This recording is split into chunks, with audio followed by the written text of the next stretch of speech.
All right, it is Joshua Vergara from Android Authority. What's going on, everybody? Now, here's the one that I really wanted to get into. The Sony Xperia Z is definitely one of my favorite phones, but it just might be eclipsed by the newly announced Samsung Galaxy S4, which you see over there on the left. So we're going to be taking a look at a couple of the... Let's start off with the benchmarks, because those are always a great way to start.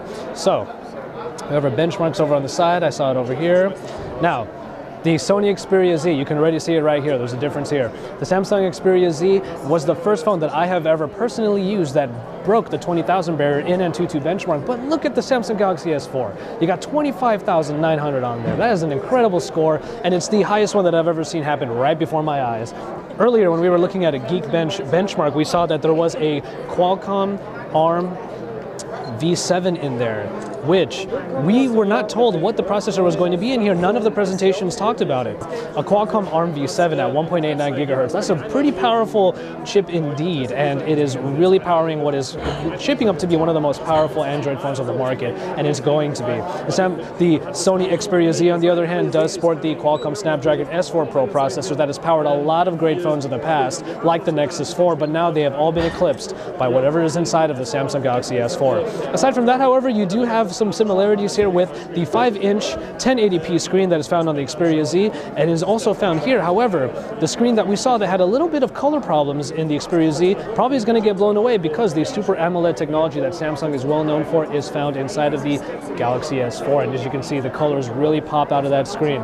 Like I said before about the S3, is that the colors pop out and pretty much punch you in the face. That is basically what's going on here with the Samsung Galaxy S4 with its Super AMOLED 1080p 5-inch display.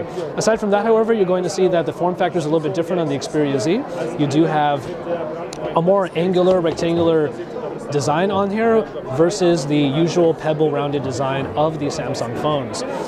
The thickness is actually quite comparable, as the Xperia Z and the Galaxy S4 are very, very close, but I will say that at 130 grams, the S4 is definitely a lot light. Well, not a lot, but it definitely is noticeable how much lighter it is. It's very easy to use. It's very easy to have in the hand because it's very light. It's very nimble, I should say.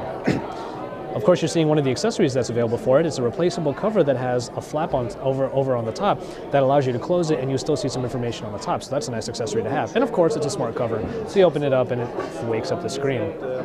So a couple last things about this. I will say that the 2330 battery that's found in the Sony Xperia Z does do a decent job, but you get 2600 inside of the Samsung Galaxy S4. One other thing that you should know is that the back of the Samsung Galaxy S4, as you can tell, because there's a new cover on it, it's removable, which means that the battery is removable, which means the battery is replaceable. That's something that the that's something that the Sony Xperia Z cannot say, because of course it is a unibody design. You cannot take the battery out, and you're kind of stuck with what you got.